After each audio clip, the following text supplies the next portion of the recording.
Asian Youth Wake Up, c'est l'interpellation spontanée du pape François ici dans cette forteresse de Hémy où est célébrée la messe de clôture de la 6e journée de la jeunesse asiatique.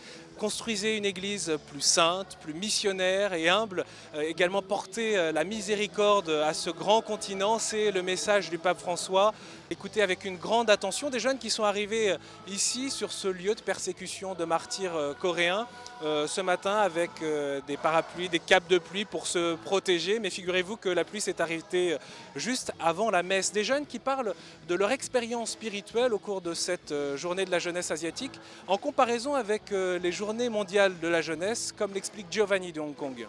When we go to work day, we can see a lot of people from Europe, from Americans, but we are different culture.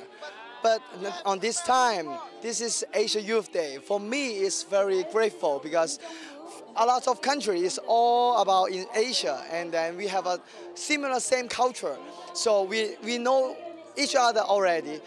We have to stay in front and then talk, speak with to other, speak with to society, because a lot of things about in the world and our societies have a lot of problems, but doesn't have any people to say what is the problem.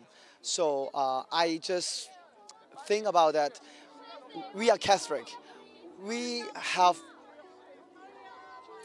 to do that. We have to say some problems in the world. So especially in Asia, because Pope is come to Asia today, join with us today. So we have to do that today.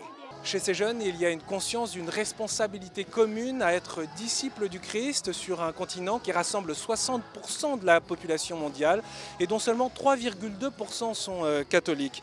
Un enjeu, un défi donc pour ces jeunes à être disciples du Christ, surtout dans certains pays où encore la liberté religieuse n'est pas respectée. Vous avez le droit et le devoir de prendre part à la vie de vos sociétés, c'est l'encouragement du pape François. Si les cultures asiatiques sont belles, nobles, vous devez discerner ce qui est incompatible avec la foi. L'Évangile a le pouvoir de purifier, d'élever, de perfectionner cet héritage. N'ayez pas peur d'apporter la sagesse de la foi dans chaque domaine de la vie sociale. Voilà un message qui fait écho à celui transmis aux évêques d'Asie le matin même. Le pape François encourageait les chrétiens à affirmer leur identité clairement et à entrer en dialogue. Il a d'ailleurs fait savoir son désir d'établir des relations et un dialogue avec les pays qui n'ont pas de relations pleines et diplomatiques avec le Saint-Siège. Je ne parle pas ici seulement de dialogue politique. Ces chrétiens ne viennent pas comme des conquérants, ils ne viennent pas enlever notre identité, ils nous amènent la leur et veulent marcher avec nous.